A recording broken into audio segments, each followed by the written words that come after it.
welcome again to another edition of Seekers of Meaning, the podcast arm of Jewish Sacred Aging. I'm Rabbi Richard Address, the Director of Jewish Sacred Aging and your host for these podcasts. As we've talked about a lot, these podcasts are designed to really explore aspects of the longevity revolution and how it relates to our own families and communities. And we welcome your comments. You can email me at rabbiaddress@jewishsacredaging.com, and we invite you also to visit the Jewish Sacred Aging Facebook page. And with that brief introduction, let's move on to the welcome of our very, very special guest. And we are very honored to have Rabbi Michael Perice, the Rabbi of Temple Sinai in beautiful Cinnaminson, New Jersey. Just actually, for those of you who don't know the geography, just up the road from where we're talking, because we're recording this we're based in South Jersey, right outside of Philadelphia. Rabbi Perice, thank you for joining us. And even though it's a little bit past because we're recording this early and this will post in the middle of October, happy anniversary.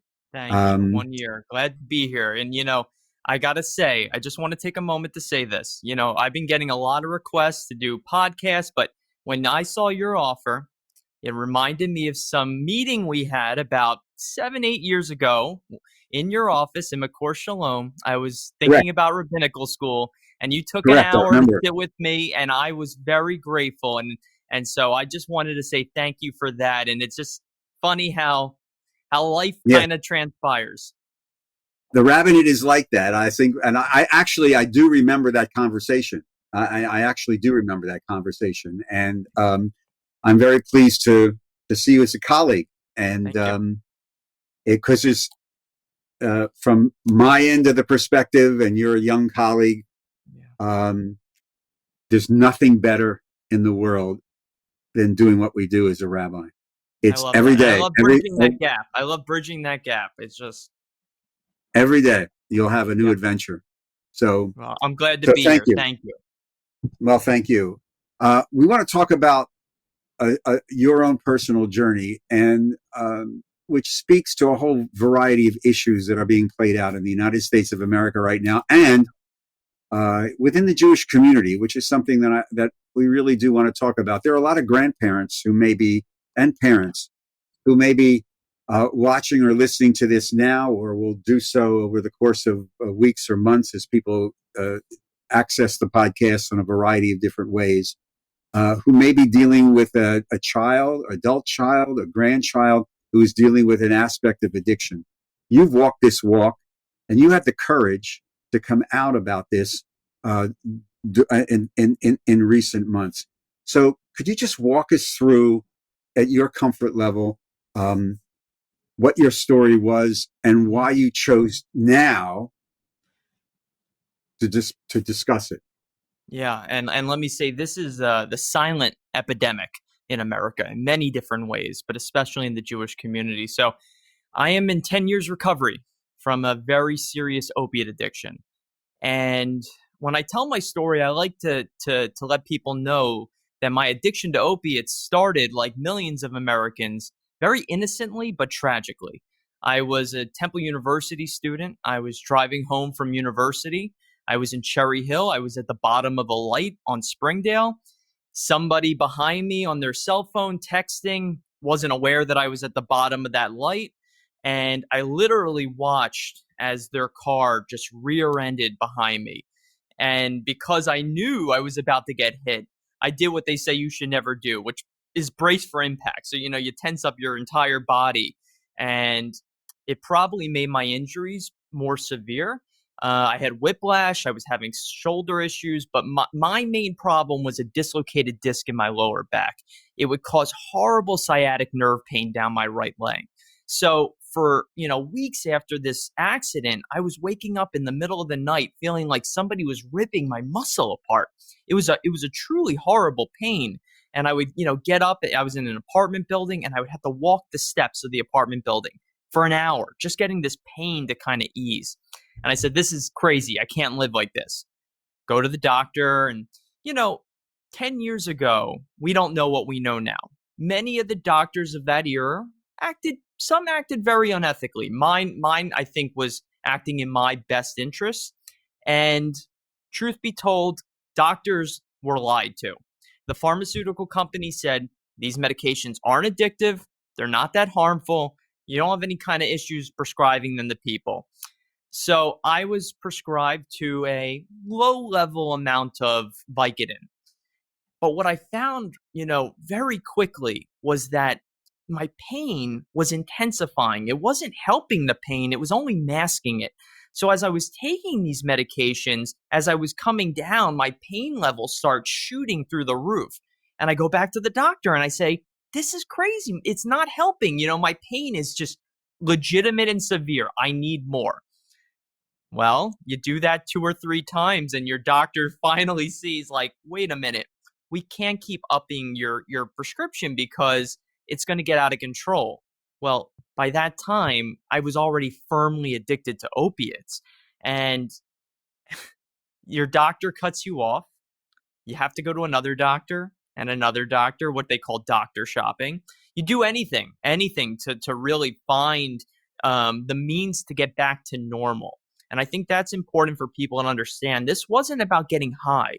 This wasn't about recreational use of opiates. And for many people who are addicted to opiates, it's not recreational. It was about feeling normal and not being in pain, but it consumes you. And doctors start, becoming problematic. And then you have to go to friends and friends to friends. And in this process, 1 or 2 times, you kind of go into early opiate withdrawal. And for people who have never experienced withdrawal, it is a torturous thing that really, seconds last for hours, hours last for days, and days seem to last for an eternity. And you convince yourself, I'll do anything just not to go through that. And I think that kept my addiction to opiates going way longer than I had wanted it to. But everybody hits that infamous wall. And, what I say about this I don't call it hitting bottom. That's a description that's used because I was still a college student. I still was doing relatively well in certain areas of my life. I just call it hitting a wall where you've told every lie you can tell. You've borrowed every dollar you could borrow. And you run out of every option to get the medication. And I hit my great wall in April 2011. I was going into withdrawal and I couldn't find anything. I was really desperate. So I called up a friend of mine who's no longer alive. And I said, I'm in a really bad way. I need something, anything. He said, I got you. Don't worry.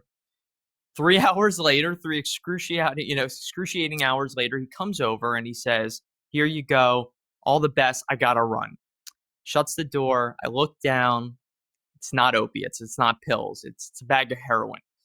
And I had never done heroin before. I was, quite frankly, really intimidated by heroin. But I was so in a desperate state, like a truly desperate state. I wasn't thinking rationally. I would have done anything to make it stop. And I'm walking to my bedroom and I'm looking down at this bag of heroin and it's got the Hulk on it, like the comic book character. And I'm like, this is surreal. Like, why is the Hulk on this? It becomes a bizarro world of what you put yourself into. And I go into the bathroom. And this is hard to talk about. It's really hard to describe. And to this day, I don't know how to fully articulate it because you got to understand, 1 minute I was feeling violently ill. And the next I had this calm kind of like wash over me. And I had a moment of clarity where I was able to see if I did this, I just knew I was going to die. I don't know if I was going to die like right then and there, but I knew if I did this thing, I was going to end up dead. And in a moment, I flushed it down the toilet. I called my parents. I said, I am in a really bad situation. I need your help. And they were shocked, upset, despondent, but more than anything, wanted to get their son help. And 10 years ago, the stigma of addiction was a lot worse than it is now. I refused to go to any type of inpatient rehab. I thought that would just ruin my career, ruin any chances I would have of having like a normal life. And I saw a private doctor the next day because we had those resources. We had the resources a lot of people didn't have. And that started my first day of real recovery from this addiction. Why now? Michael? Why talk about this in 2021? Yeah. So I knew this was something for a long time I wanted to do. I remember being in rabbinical school and speaking with a mentor of mine who was one of the first LGBTQ rabbis to come out of the closet in the 80s. And I remember going on a walk with her and having this discussion. I was asking, like, because I knew I had this in my mind of, how did you know to do that? What was the right time? And I'll never forget, she said to me, she said, wait, Wait, wait until you're in a community that you feel loved and supported. Wait until you feel kind of settled and it's the right time. And I didn't know when that was going to be. And so in my first year at Temple Sinai of Cinnaminson, I've just felt this amazing blessing to be a rabbi of a community. And there's a couple parts that kind of brought this all together. One, there were several congregants. You talked about at the beginning of the episode, grandparents, parents dealing with this issue. Several congregants of people in their 80s, 70s who have children going through this, grandchildren going through this, who I felt just such a kinship with their story, but couldn't, as a rabbi, tell them what I was, my connection. So that was one thing. And then the second thing was, and this as a rabbi, people bring to you every day the most vulnerable parts of their lives. How, as a rabbi, can I not trust my congregants the way they trust me? And I think if you talk to a lot of rabbis, they're very hesitant to, we have a lot of these boundaries, and a lot of boundaries are really good. They're important. Boundaries as a rabbi, very important. I didn't see this as one that was necessary. I can't change this about who I am. This is not something I feel guilty over, something I feel ashamed over. It's something I truly felt was beyond my control. And so I wanted to honor that trust. I wanted to say, you know what? I trust in you the way you trust in me. I can tell you this. And then finally, the real final and the biggest reason, 10 years is a long time. I wanted to honor myself. I've lost so many friends to this disease. If I could save just one life, just one, by sharing my story, who was I not to take that kind of leap of faith that people would accept this? But it was scary. It was certainly scary. I can't sit here and tell you I wasn't up at nights thinking, am I doing the right thing? Is this a mistake? Will I lose the trust of my community? Will people think it's a gimmick? Everything runs through your head. But at the end of the day, as I sat with my wife, I said, you know what? This has the potential to save lives. And, it's not about me. My story is no different than anybody else's, but you put rabbi before it, people pay attention. And I knew that. So that's really kind of what transpired over this past year, putting this all together. And you do mention the idea of trust, and I think that's something that even in our calling and clergy and people work, we don't talk about that enough, because there is when I was a regional director many years ago, when we were talking with rabbis who were in transition, and I said, what that idea of trust, if you have it, you can do anything. There's this holding, there's this supporting relationship of respect, not necessarily everybody agreeing with everybody else all the time, but trust. If you lose that sense of trust, I would tell a colleague, then the next call should be at the placement director, because that's something that's very, very, it's spiritual. It is spiritual. It's sacred. I was going to say there's a sacred foundation to the rabbi-congregant relationship. And, this is a lesson I learned as a child, not as a rabbi, because my rabbi growing up, someone who was an ancient predecessor at Mokor Shalom to you, Rabbi Fred Newlander, obliterated that trust for the world to see. And I was left for a decade of my life feeling alienated from synagogue, rabbis, Jewish life, because a rabbi fundamentally mistreated that trust. So I knew very early on the paramount, kind of sense of what that trust means. So I wanted to just kind of take advantage of that and say, you know what? This is the world we live in. Remaining silent doesn't help anybody. I can handle whatever comes at my way. And I'm just blessed to feel like the response has been overwhelmingly positive, truly. So, how much of your experience was a catalyst to enter the rabbinate? A lot, because what addiction does is it brings you down low. It brings you down to your most base self. Um, and you really kind of have to rebuild. Anything before the addiction that I thought was going to be my life, I thought I was maybe going to, work in politics or go into law, and all that stuff was in the past. I knew I needed a new path, but I didn't know what that was going to be. And because I was in recovery, I wasn't really capable of going out and finding work or, really rebuilding my life. And so what did I do? My family owns funeral homes. And I never wanted to be a funeral director because everybody in my family goes, I'm never going to be a funeral director. They're all funeral directors. And I knew I didn't want to do that. But it was a blessing in disguise working at the funeral home, because it was the first time that I got to see rabbis really doing this pastoral work of helping families in a moment of need. And it was the first time I got to help people, like maybe ever in my life, really help people. And there's a story, I'm not going to tell it now, but it was, because it's just too long, but it really changed the way I saw myself. And an addiction is hard. Overcoming an addiction is one of the hardest things I've ever done. But once you've done that, the sky's the limit. So, the rabbinate, as scary as that eventually felt when I felt like maybe it's something I could do, I already felt like I've done the hard work. Let me go explore this path.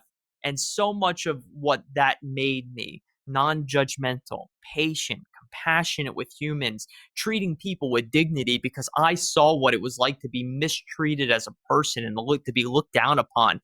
All that came together to make me the rabbi I am today, which is not perfect, far, far from it, but all the elements I need to really do the basics of what it means to be a community leader. I know you're speaking out, and I know you've been contacted, and probably are going to be a tremendous resource. And I know that there's a huge amount of publicity about the opioid addiction and big pharma and the Purdue thing. It's been on 60 Minutes and stuff like that. But there seems to be still a reluctance to really confront these issues of addiction on a mass scale. It's like, we know it exists, and the families who go through it are touched forever. Why are we still afraid to deal with this on a societal level, total societal level?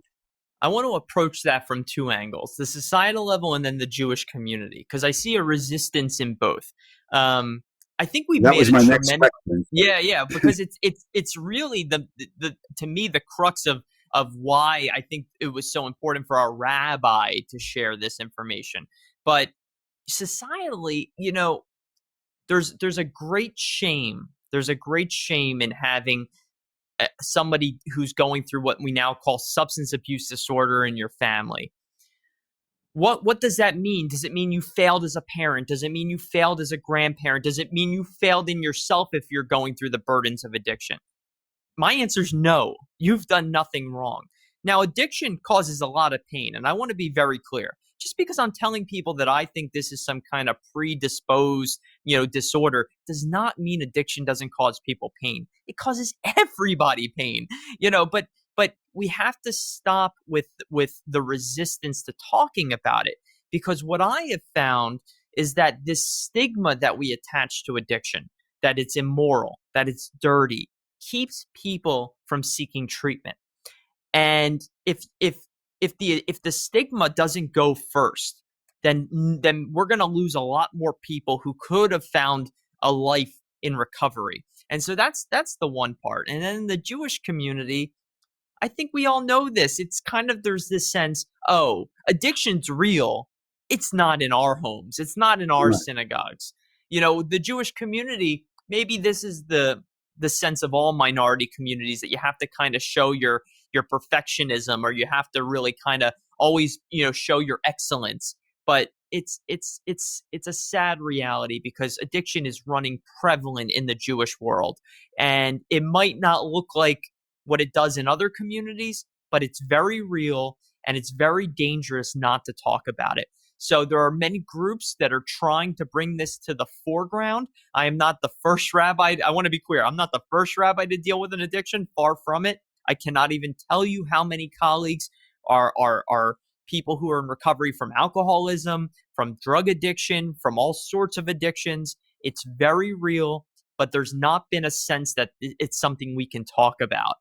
And I find that sad. So if I can look back 10 years from now and see that something changed and maybe this was a small part that kind of helped that, then I will feel like I did what I could do, and maybe it made a difference.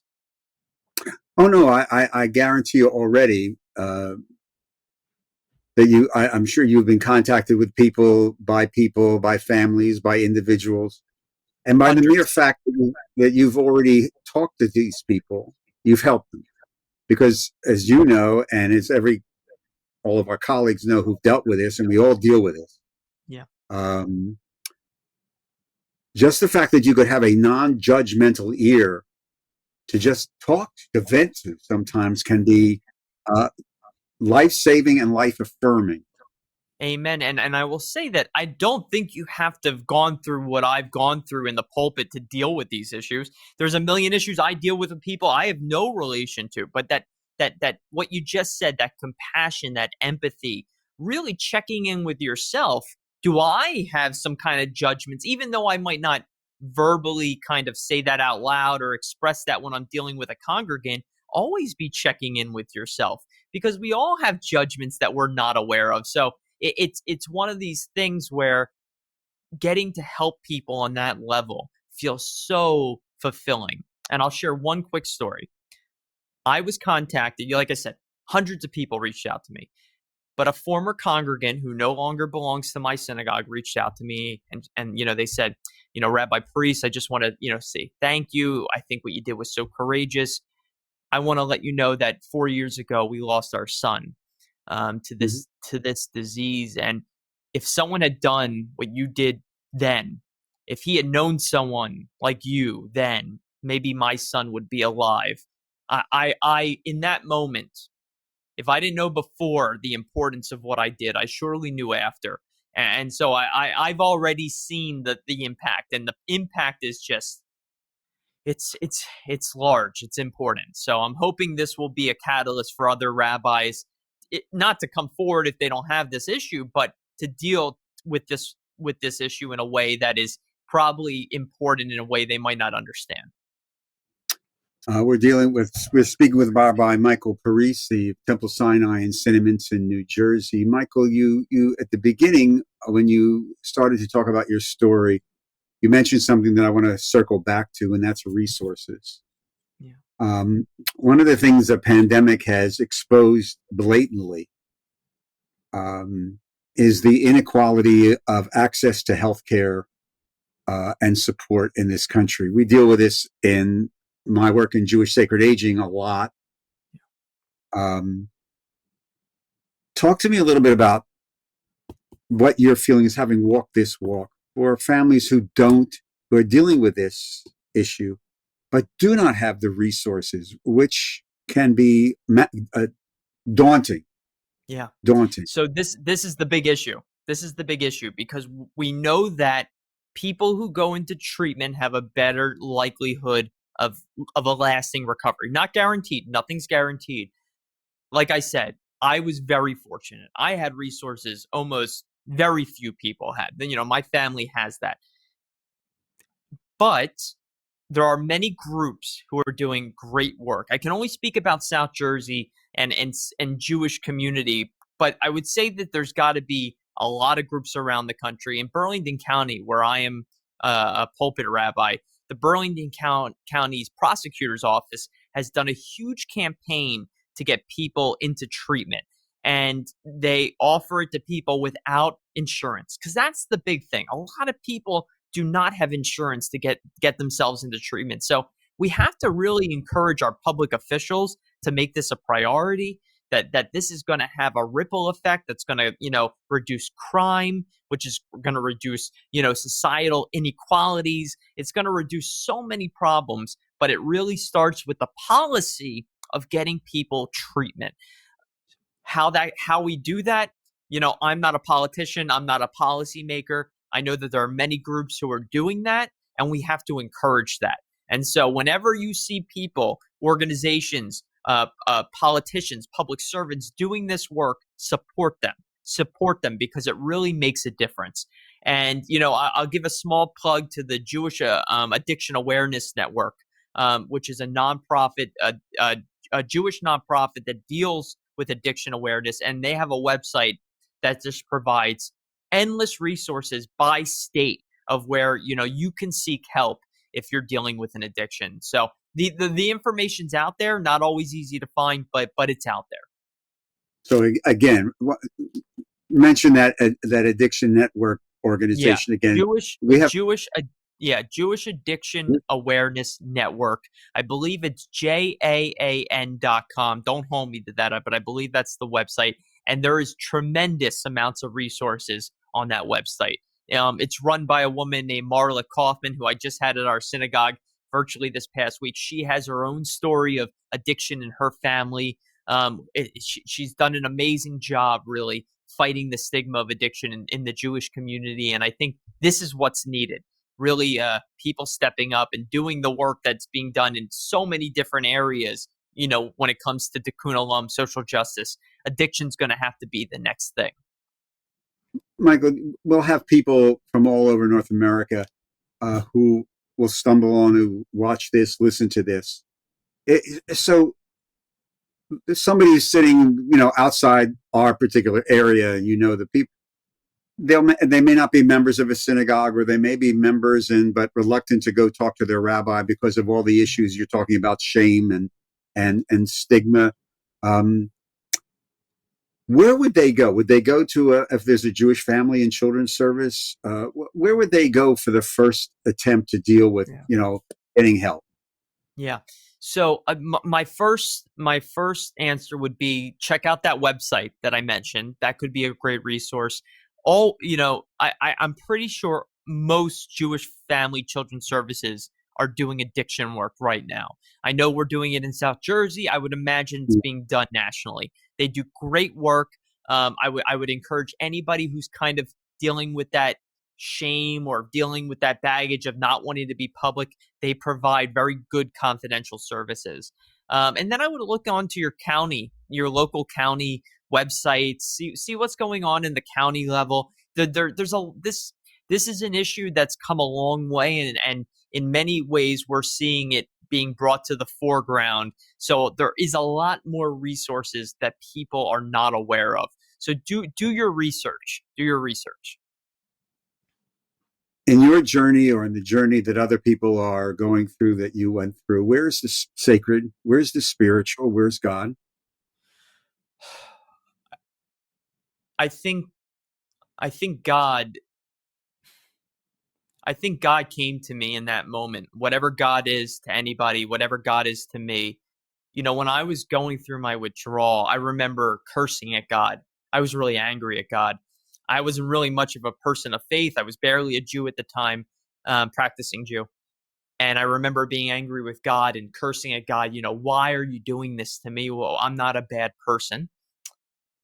And when I had that moment of clarity, when I had that moment of calm, I connected those two moments. And I wanted to explore what that meant in my life.